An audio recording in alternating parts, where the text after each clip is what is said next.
Hi hello नमस्कार आदाब सत श्री अकाल। आशा न पूर्ण विश्वास है अच्छे होंगे, स्वस्थ होंगे, मस्त होंगे और अपनी पढ़ाई कर रहे हों। जी हाँ दोस्तों, आप सभी को दिल खोलकर स्वागत है शशि सीट प्रैक्टिस में। जैसा कि आप जानते हैं प्रतिदिन यहाँ पे सीट प्रैक्टिस कराया जाता है। तो अगर लगता है कि आपको सीट प्रैक्टिस के माध्यम से आप तैयारी करना और कम समय सटीक तैयारी, यही उद्देश्य है हमारे, तो कम समय में आप रिवीजन करना चाहते हैं तो चैनल को जरूर सब्सक्राइब कीजिए, द बेल आइकन को प्रेस कर लीजिए और ऑल नोटिफिकेशन पर कर लीजिए।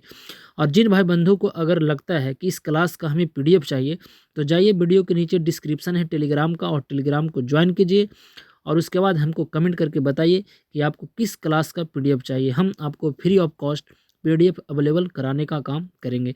और कहते हैं ना दोस्त कि रक्त बहाकर श्रृंगार करूँ खामोशी यहाँ स्वीकार नहीं, हम वंशज हैं मांझी का हार तो हमें कतई स्वीकार नहीं। अब मुश्किल नहीं है कुछ भी इस दुनिया में, तू जरा कोशिश तो कर, ख्वाब बदलेंगे हकीकत में, तू जरा कोशिश तो कर। तो आइए हम और आप मिलकर एक कोशिश करते हैं और इस परीक्षा रूपी जो पहाड़ है उसकी औकात दिखाते हैं। तो चलिए स्टार्ट किया जाए आज को सेशन को और देखा जाए आज का पहला प्रश्न। आज का पहला प्रश्न क्या कहता है, आराम से देखिएगा और प्रश्न का सही उत्तर देने का प्रयास कीजिएगा। कहता है कि भारत में प्रथम बार सैनिक शासन व्यवहार आपको लाया गया था, वह किसके द्वारा, तो वह ग्रीकों द्वारा लाया गया था। और ग्रीक को ही हम यूनानी भी कहा करते थे। तो बताइएगा आप कि भारत को यूनानियों ने क्या कहकर संबोधित किया था। तो ये बिल्कुल ऑप्शन नंबर ए इसका बिल्कुल सही था। अगला प्रश्न है कि किस शासक वंश ने मंदिरों एवं ब्राह्मणों का सबसे अधिक ग्राम अनुदान में दिया करता था, तो वह गुप्त वंश वाला। ऑप्शन नंबर ए बिल्कुल सही है। अभिज्ञान शकुंतलम लिखने से पहले कालिदास ने निम्नलिखित में से कौन दो नाटक लिखे थे। आपको पता है भारत का शेक्सपियर कालिदास को कहा जाता है और कालिदास द्वारा ही मेघदूत, आपको ऋतु संहार, आपको विक्रमोर्वशीयम एवं मालवी कार्गुनमित्रम आपको लिखा गया था। तो ऑप्शन नंबर आपको इसका जो सही आंसर होगा वह क्या होगा, तो एक और दो बिल्कुल सही है। ऑप्शन नंबर ए बिल्कुल सही हो जाएगा। अगला प्रश्न है कि चोल राजाओं में किस एक ने सिलोन, जिसे हम आज श्रीलंका पर विजय प्राप्त कर ली थी, तो आपको पता है राज जो आपको थे राज प्रथम जो थे वह थोड़ा सा भाग में आपको विजय प्राप्त किया था और इन्हीं का पुत्र राजेंद्र थे जिन्होंने पूरी श्रीलंका पर विजय प्राप्त कर ली थी। तो ऑप्शन नंबर सी बिल्कुल सही हो जाएगा। आपको पता है श्रीलंका की राजधानी श्री जवर्धनपुरे कोट्टे, वहाँ के आपको जो राष्ट्रपति है रानिले विक्रमसिंघे और प्रधानमंत्री दिनेश गुणवर्धने। अब भारत और श्रीलंका के बीच आपको कौन सा एक्सरसाइज होता है, तो मित्र शक्ति एक्सरसाइज भी होता है, तो आप इन्हें भी जरूर याद रखिएगा। अगला प्रश्न है कि निम्नलिखित में से कौन सा एक चोल राजाओं द्वारा बनाया गया मंदिर था। तो आपको पता है बृहदेश्वर जो मंदिर है तंजापुर। ऑप्शन नंबर ए बिल्कुल सही हो जाएगा। अगला प्रश्न है कि वर्तमान दौलताबाद जहां मोहम्मद बिन तुगलक ने दिल्ली से राजधानी को स्थानांतरित किया था वह किसके समीप था, तो वह जो था आपको औरंगाबाद महाराष्ट्र में अवस्थित है। और आपको बता दूं औरंगाबाद महाराष्ट्र में पड़ता है और यहीं पे एलोरा और अजंता की फेमस गुफाएं भी हैं। और अभी वर्तमान में औरंगाबाद का नाम बदलकर संभाजी नगर कर दिया है और बीबी का जो मकबरा था वहीं आपको औरंगाबाद में देखने को मिलेगा। बात आई है महाराष्ट्र की, तो महाराष्ट्र ही लावणी और तमाशा भी संबंधित है। महाराष्ट्र का जो है आपको मुख्यमंत्री एकनाथ शिंदे और वहाँ के राज्यपाल रमेश बैस हैं, तो आप इन्हें भी जरूर याद रखिएगा। अगला प्रश्न है सूची 1 को सूची 2 के साथ मिलान करना है, आपको बताना है कि सही इसमें क्या हो जाएगा। तो 7 नंबर जो प्रश्न है मित्र इससे जरा आप देखिएगा, कहता है कि दीवाने जो अर्ज था वह संबंधित था, वह किससे संबंधित था। तो दीवाने जो अर्ज है वह आपको संबंधित था किससे, यहाँ पे आपको ऑप्शन नंबर आपको दिखाया गया है। तो ऑप्शन नंबर यहाँ पर जरा देखिएगा, दीवाने अर्ज जो संबंधित था वह आपको सेना विभाग से संबंधित था। तो आपका एक के फोर और एक ही ऑप्शन में आपको दिखाई दे रहा ऑप्शन नंबर डॉग बिल्कुल सही हो जाएगा इस प्रश्न का। अगला प्रश्न है कि विजयनगर के उस पहले शासक की पहचान करें जिसने बहमनियों से गोवा को छीन लिया था। तो आपको पता है वह आपको जो था वह कौन था, बुक्का का भाई, जिसे हम पुत्र कहते, भाई नहीं बल्कि पुत्र था, हरिहर सेकंड। तो ऑप्शन नंबर 2 बिल्कुल इसका बॉल बिल्कुल सही हो जाएगा। थोड़ा सी इसे और जम किया जाए और आपको अब स्पष्ट दिखाई देता होगा। चलिए कहता है कि जब्ती जो प्रणाली के अंतर्गत वास्तविक उत्पादन का कितना अंश राज्य की मांग के लिए रूप में निर्धारित किया गया था। तो उस समय जो है आपको शेर शाह सूरी द्वारा 1/3 मांग को आपको किया गया था और यही जो है व्यवस्था अकबर द्वारा भी लगाया गया था। तो ऑप्शन नंबर बॉल बिल्कुल सही हो जाएगा। अगला प्रश्न है कि हल्दी घाटी के युद्ध में महाराणा प्रताप की सेना के सेनापति कौन थे? आपको पता है कि 1576 में हल्दी घाटी का युद्ध हुआ था। महाराणा प्रताप और आपको मुगल शासक जो मान सिंह था उनके बीच में हुआ था। तो उस समय महाराणा प्रताप की जो सेना के सेनापति थे जिसका नाम था हकीम खान। तो ऑप्शन नंबर सी बिल्कुल सही हो जाएगा। अगला प्रश्न है 11 नंबर प्रश्न, आपको यहाँ पे सूची दिया गया है, आपको बताना है कि इस प्रश्न का सही जवाब क्या होगा। तो यहाँ पे देखिए आपको ऑप्शन आपको दिया हुआ है, कहता है कि द इंडियन काउंसिल एक्ट 1892 संबंधित था। तो वह किससे संबंधित है? तो ऑप्शन नंबर आपको यहाँ पर आपको दिखाई देगा। इसका जो सही आंसर हो जाएगा ना वह हो जाएगा ऑप्शन नंबर आपको बिल्कुल 2 वाला, ए वाला बिल्कुल सही है। 2 4 3 1 यहाँ पे थोड़ा सा दिक्कत होता है बताने में, तो आपको मैं डायरेक्ट बता दिया हूँ, आंसर आप मिला लीजिएगा।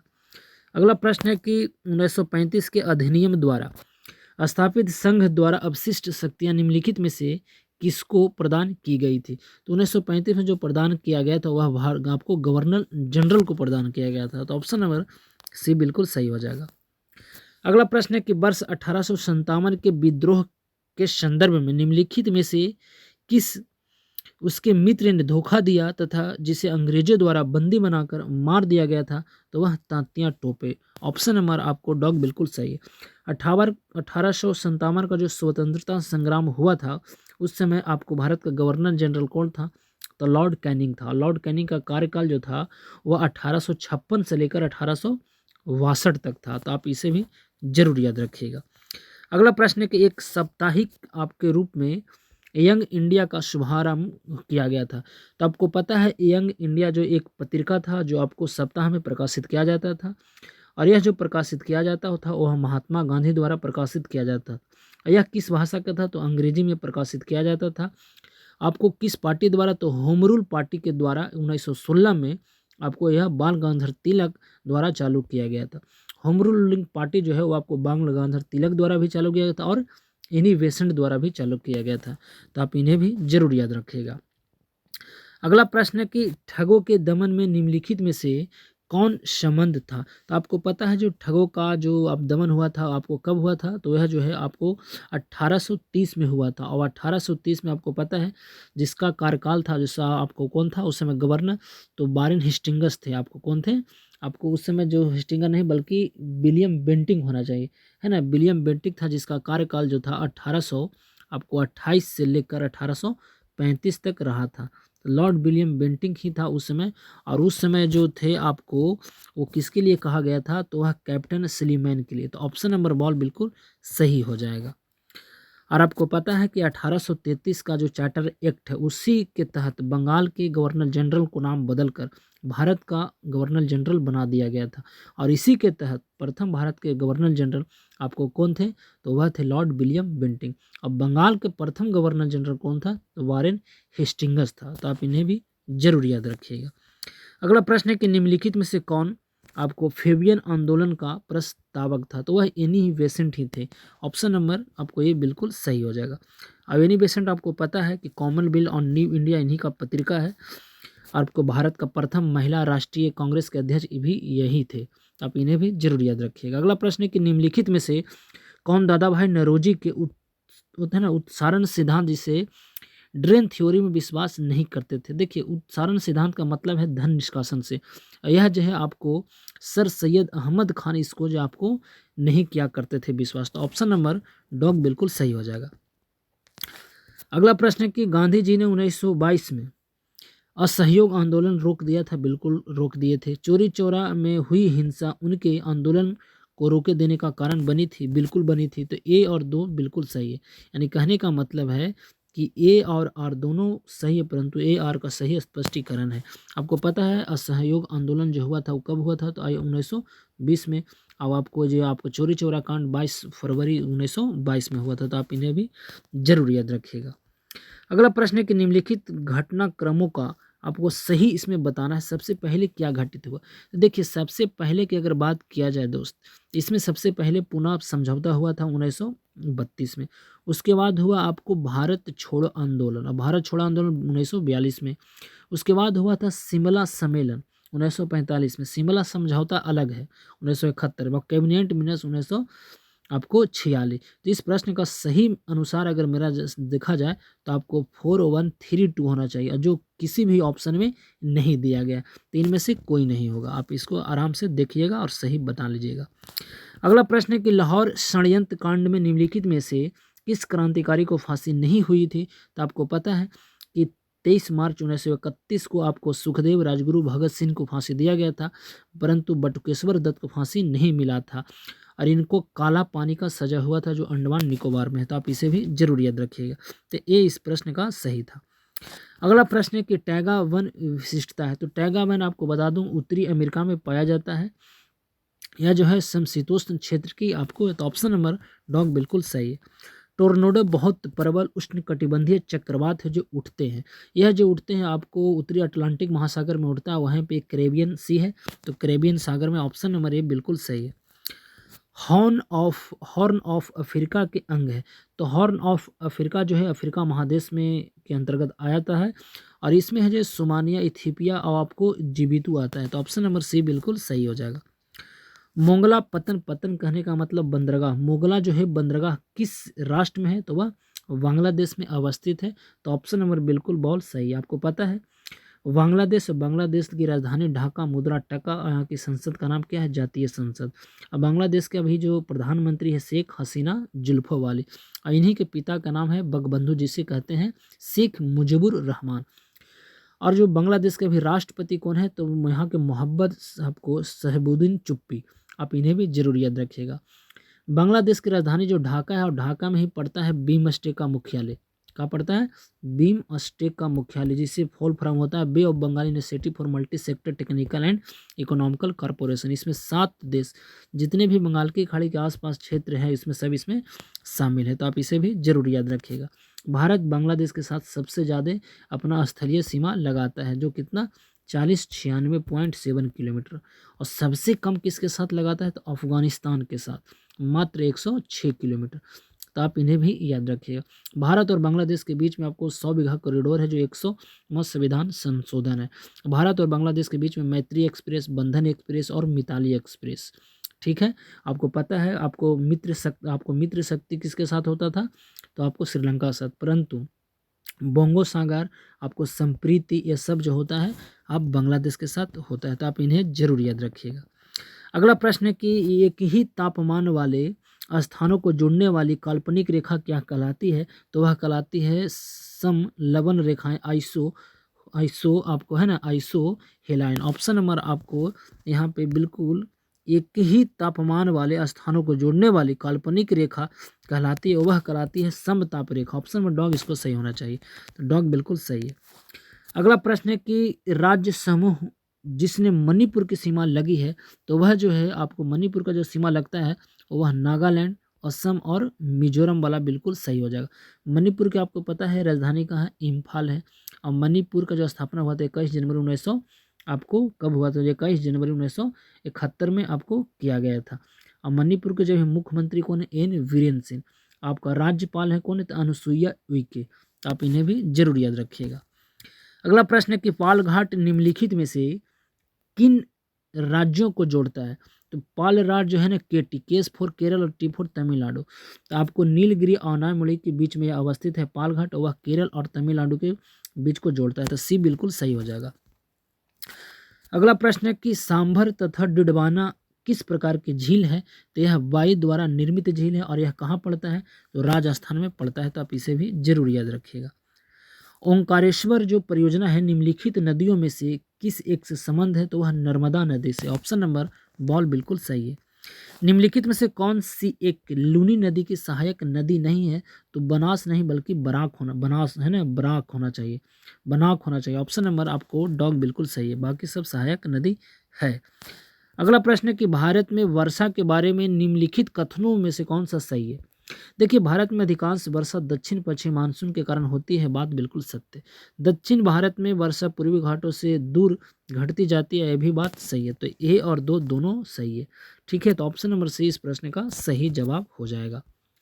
अगला प्रश्न है, अगला नंबर प्रश्न है 32 नंबर प्रश्न कहता है मित्र कि मृदा संरक्षण वह प्रक्रम है जिसमें होता है। तो इसमें देखिए क्या होता है, इस प्रश्न का जो सही आंसर होना चाहिए ना डॉग, मृदा को नुकसान से सुरक्षित किया जाता है, तो डॉग बिल्कुल सही हो जाएगा। अगला प्रश्न है कि भारत में निम्नलिखित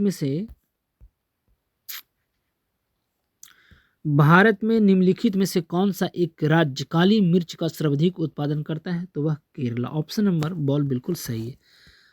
पांगयोंग जो है विमान पतन, यानी कहने का मतलब है कि पांगयोंग जो है एयरपोर्ट कहाँ स्थित है, तो यह जो है आपको सिक्किम में, सिक्किम की राजधानी गंगटोक से मात्र 24 से 30 किलोमीटर दूर अवस्थित है, और इसका जो उद्घाटन है वह आपको प्रधानमंत्री साहब 2018 में किए थे, तो आप इन्हें भी जरूर याद रखिएगा। अगला प्रश्न है कि जनजाति और राज्य निम्नलिखित युगों में से कौन सही सुमेलित नहीं है, तो आपको बताना है इसका सही जवाब क्या होगा। तो देखिए थारू आपको मध्य प्रदेश में नहीं है, बल्कि यह जो है आपको गुजरात और उत्तराखंड के इलाके में पाया जाता है, तो ऑप्शन नंबर यही बिल्कुल सही हो जाएगा। अगला प्रश्न है कि नागरिकता प्राप्त करने के लिए शर्तें निर्धारित करने वाला सक्षम निकाय कौन है, तो आपको पता है वह संसद। ऑप्शन नंबर आपका सी बिल्कुल सही हो जाएगा। अगला प्रश्न है कि भारतीय संविधान के अंतर्गत निम्नलिखित में से कौन सा मूल्य कर्तव्य नहीं है, तो लोक चुनावों में मतदान करना बिल्कुल यह मूल्य कर्तव्य नहीं है, तो ऑप्शन नंबर ये बिल्कुल सही है।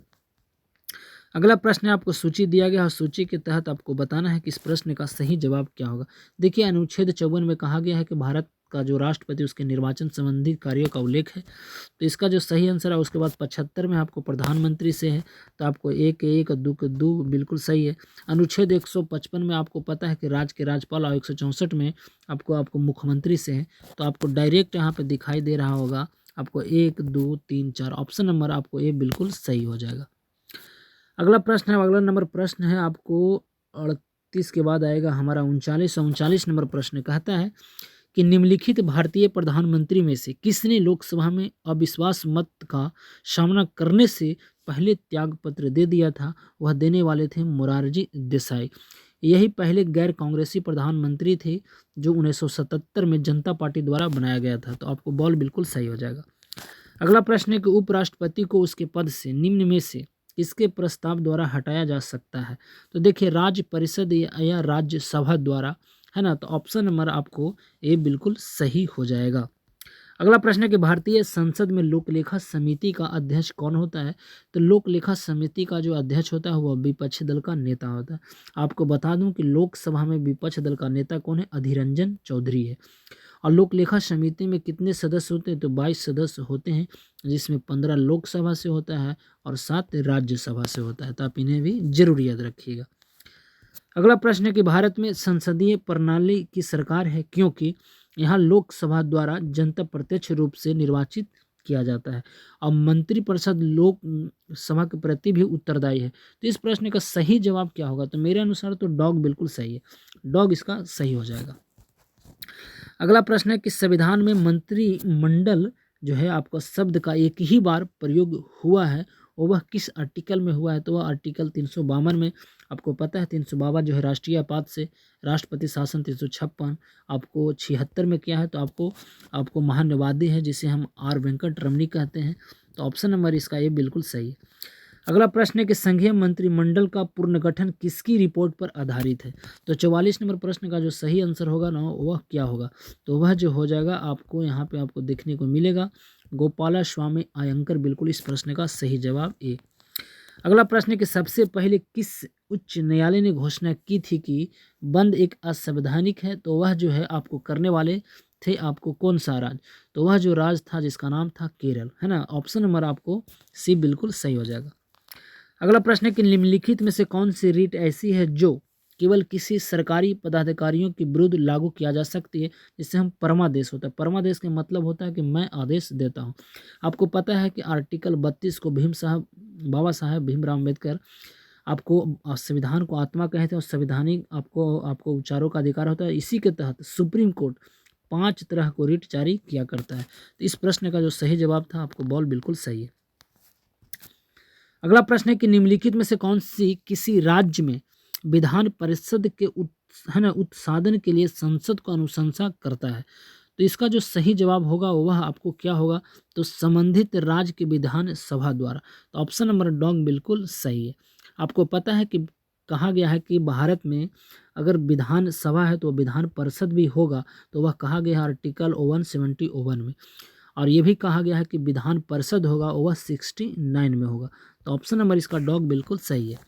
अगला प्रश्न है कि 73वें संविधान संशोधन का अभिपालन करने वाला पहला राज्य कौन था। तो जो पहला जो राज्य था वह था आपको कौन, तो यह जो हो जाएगा आपको मध्य प्रदेश, बिल्कुल सही है। आपको पता है कि 73वां संविधान संशोधन, इसका जो अधिनियम है 1992 का अधिनियम है, परंतु यह जो लागू होता है वह कब होता है, तो 24 अप्रैल 1993 को लागू किया जाता है।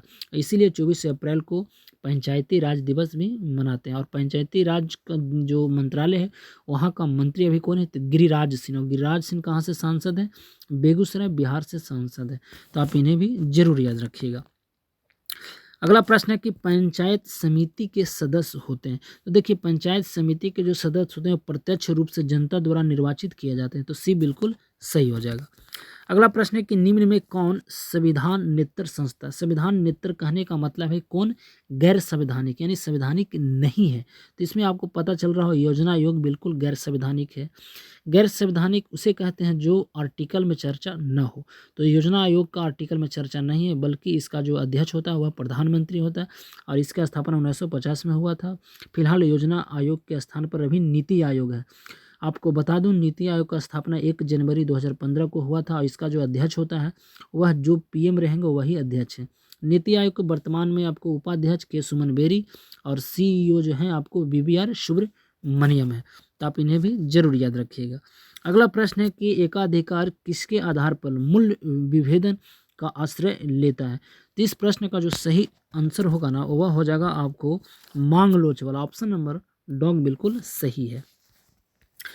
अगला प्रश्न है कि पूर्ण स्पर्धा में कीमत ग्रहीता कौन सी होती है। तो इसमें फर्म होता है। ऑप्शन नंबर डॉग बिल्कुल सही है।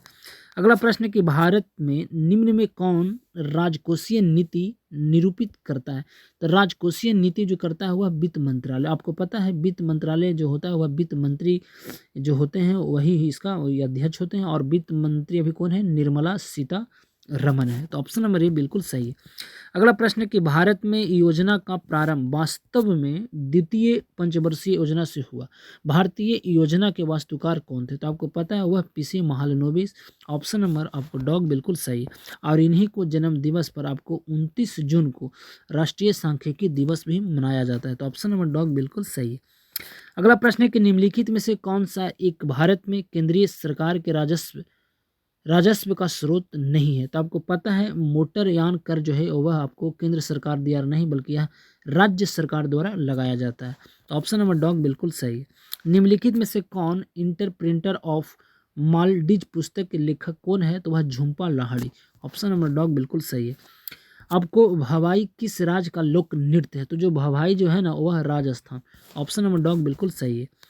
वड़ई आपको वडी है ना, वडी इंगल और अलवाट्स डैश प्रमुख में सभी शब्द होते हैं तो वह गोल्फ से संबंधित होते हैं। ऑप्शन नंबर ए बिल्कुल सही है। विश्व प्राकृतिक संरक्षण दिवस कब मनाया जाता है। तो 30 मई को। ऑप्शन नंबर डॉग बिल्कुल सही है। विश्व व्यापार संगठन का मुख्यालय कहाँ है। तो देखिए आपको इसे हम बोलते हैं WTO, जिसे वर्ल्ड ट्रेड ऑर्गेनाइजेशन कहा जाता है। 1 जनवरी 1995 का स्थापना होता है। इसका जो मुख्यालय है ना, हेड क्वार्टर, वह जनेवा पड़ता है स्विट्जरलैंड में। इसमें अगर बात किया जाए कि सदस्य देशों की संख्या कितने हैं, तो 164 देश इसका सदस्य है। और इसका भी हाल ही में अध्यक्ष बनाया गया है नाकोजी इंकोजा अवेला को है। और यह नाइजीरिया से संबंधित है। तो आप इन्हें जरूर याद रखिएगा। अगला प्रश्न है कि ध्वनि की तीव्रता को मापने वाला यंत्र क्या है। तो ध्वनि का जो तीव्रता नापता है उसे कहा जाता है, यहाँ पर देखिएगा ऑडियोमीटर कहा जाता है। ऑप्शन नंबर डी इसका सही है। निम्नलिखित में से कौन सी एक सदिश राशि है। सदिश राशि उसे कहते हैं जिसमें मैग्नीट्यूड और डायरेक्शन दोनों होता है तो वह संवेग में हो जाएगा। ऑप्शन नंबर ए बिल्कुल सही। स्टील रबर से अधिक प्रत्यास्थ है क्योंकि, इसका जो सही जवाब होगा ना वह हो जाएगा आपको बॉल। स्टील रबर से अधिक कठोर होता है। बॉल वाला बिल्कुल सही है। डॉग की अपेक्षा द्रव का प्रसार जो है आपको गुणांक मापने में कठिनाई क्यों होती है। तो यह जो होती है कि गर्म करने पर उसके पात्रों का भी प्रसार होता है। तो डॉग वाला बिल्कुल सही हो जाएगा। अगला प्रश्न है कि खाना पकाने के बर्तनों में लकड़ी अथवा बेकेलाइट का हैंडल होता है, क्योंकि इसका क्या कारण है कि इसमें आपको लगाया जाता है? तो लकड़ी और बेकेलाइट उष्मा के खराब संवाहक चालक होते हैं। तो इसमें आपको 65 का बिल्कुल आपका ये बिल्कुल सही है। अगला प्रश्न है कि हर्ट्ज से संबंधित है कि 20 हर्ट्ज की आवृत्ति वाली ध्वनि को क्या कहते हैं? देखिए, मनुष्य जो है आपको 20 हर्ट्ज से लेकर 20,000 हर्ट्ज तक यह सुन सकता है, तो इसे बोलते हैं श्रव्य ध्वनि। ऑप्शन नंबर ए बिल्कुल सही है। समुद्री की सीपी किस कारण से सुनहरी दिखाई देता है? तो विवर्तन, और इसी के कारण है कि पृथ्वी नीला ग्रह भी है। तो ऑप्शन नंबर आपको ए बिल्कुल सही हो जाएगा। अगला प्रश्न है कि किसी वस्तु का आवर्धित, आवर्धित का मतलब होता है बड़ा, और आभासी, आभासी का मतलब होता है काल्पनिक, प्रतिबिंब प्राप्त करने के लिए प्रयोग किया जाता है, तो उत्तल दर्पण। ऑप्शन नंबर आपको बॉल बिल्कुल सही हो जाएगा। अगला प्रश्न है कि हाइड्रोजन सल्फेट आयन और जल के बीच अभिक्रिया होता है, उसमें एक क्षार के रूप में होता है, तो ऑप्शन नंबर बॉल बिल्कुल सही है। अगला प्रश्न है कि लौंग के तेल का निम्नलिखित में से कौन सा एक प्रमुख घटक है? तो यूजेनॉल। ऑप्शन नंबर बॉल बिल्कुल सही है। वेकेलाइट, फिनॉल तथा अन्य किसका सह बहुलक है? तो यह जो हो जाएगा आपको कौन सा, इस प्रश्न का सही जवाब होगा फॉर्मिल्डिहाइड। ऑप्शन नंबर आपको ये बिल्कुल सही। 72 नंबर प्रश्न है, 72 नंबर कोड की सहायता से आपको बताना है। देखिए, नीला थोथा को बोलते हैं कॉपर सल्फेट। आपको बेकिंग सोडा को क्या बोलते हैं? बेकिंग सोडा को ही बोलते हैं हम लोग खाने वाला सोडा। अब खाकर आदमी क्या करता है? बाय बाय टाटा, यानी सोडियम बाई कार्बोनेट हो जाएगा। और कास्टिक सोडा को सोडियम हाइड्रोक्साइड, और एप्सम साल्ट जो है तो आपको मैग्नीशियम। तो इस प्रश्न का जो सही आंसर होगा वह निकल कर आएगा 4, 3, 1, 2। ऑप्शन नंबर डॉग बिल्कुल सही है। अगला प्रश्न है कि निम्नलिखित में से सर्वप्रथम किसने कोशिका की खोज किया था? आपको पता है रॉबर्ट ब्रुक ने कोशिका की खोज किए थे कब? 1665 में। तो आप इन्हें जरूर याद रखिएगा। अगला प्रश्न है कि मानव शरीर में मौजूद निम्नलिखित कोशिकाओं में से किसमें माइटोकॉन्ड्रिया नहीं पाया जाता? तो वह लाल रक्त कोशिका आरबीसी में नहीं पाया जाता है। तो ऑप्शन नंबर ए बिल्कुल सही है।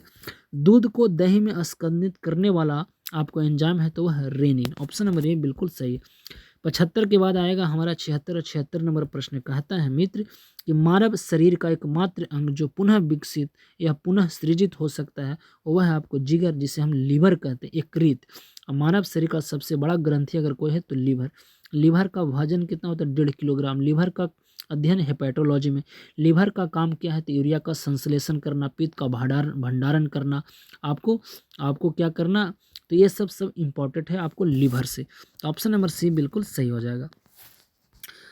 अगला प्रश्न है कि निम्नलिखित में से कौन सा एक एंजाइम प्रोटीनों को अमीनो अम्ल में विघटित कर देता है? तो वह पेप्सिन कर देता है। ऑप्शन नंबर ए बिल्कुल सही है। 78 नंबर प्रश्न आपको सूची की सहायता से आपको बताना है कि इस प्रश्न का सही जवाब क्या होगा। तो देखिए, 78 नंबर जो प्रश्न है ना, इसका जो सही जवाब होगा वह क्या होगा? तो इसका जो सही जवाब होगा वह आपको मिला देता हूँ। इसका देखिए, कहने का मतलब है कि अग्नाशय क्या करता है? वह आपको ग्लूकान से संबंधित है ना, ग्लूकागॉन से संबंधित है। तो आपको पीयूष ग्रंथि आपको क्या करता है? तो यह अब2 जिसे उत्तेजक हार्मोन कहते हैं। अधिक विक जिसे हम आपको किडनी का आपका अधिविक जो होता है, इस जो होता है आपको कॉर्टिसोल से संबंधित होता है। और विक जिसे हम किडनी कहते हैं नेफ्रॉन वाला, वह विटामिन से संबंधित। तो 4, 3, 1, 2 ऑप्शन नंबर आपको ए बिल्कुल सही हो जाएगा। अगला प्रश्न है कि मस्तिष्क तथा मेरुरज्जु पर चढ़ी झिल्ली में सूजन आ जाने से होने वाला बीमारी है वह मेनिंजाइटिस। ऑप्शन नंबर डॉग बिल्कुल सही है। अगला प्रश्न है कि निम्नलिखित में से कौन सा युग्म सही सुमेलित नहीं है? तो आपको पता है विटामिन डी जो है वर्णतः तो नहीं, बल्कि विटामिन डी को रासायनिक नाम क्या कहते हैं? तो आपको कैल्सीफेरॉल होता है आपको, और इसमें जो है आपको रिकेटस हो जाता है, सूखा रोग। तो ऑप्शन नंबर सी बिल्कुल सही है। अगला प्रश्न है कि हाल ही में किस राज्य की सरकार ने अपने प्रत्येक जिले में एक संस्कृत ग्राम विकसित करने का निर्णय लिया गया है? यह जो है करंट है, और करंट अफेयर की तो खोपड़ी में ऐसे छेद करते हैं कुछ कहना ही नहीं। तो उत्तराखंड बिल्कुल सही है। अगला प्रश्न है कि हाल ही में ऊर्जा मंत्रालय द्वारा किस राज्य में दुनिया का सबसे बड़ा तैरता हुआ सौर ऊर्जा संयंत्र बनाने की घोषणा की गई है? तो मामा की नगरी है Madhya Pradesh. Option number ball बिल्कुल सही।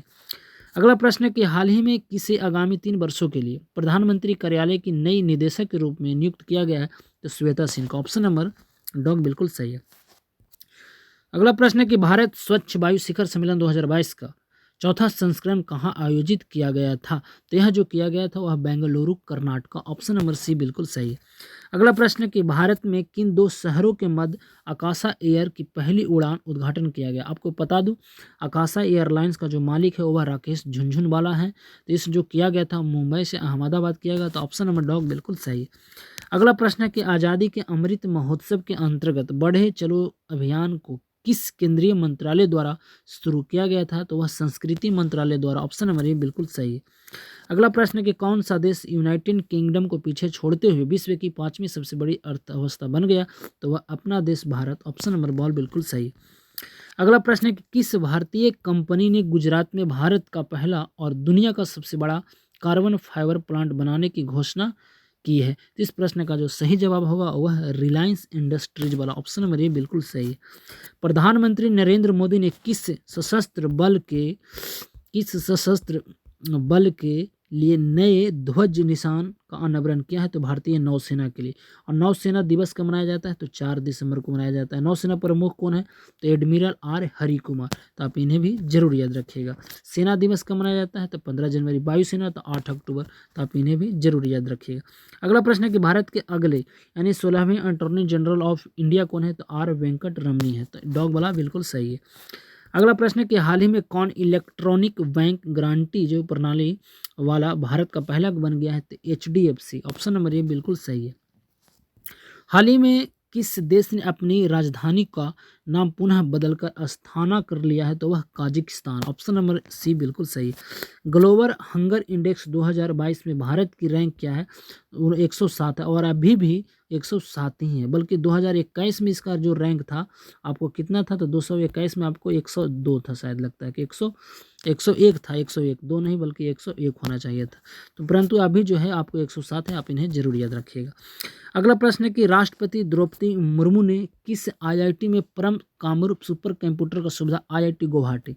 ऑप्शन नंबर डॉग बिल्कुल सही है, क्योंकि असम का पुराना नाम कामरूप है।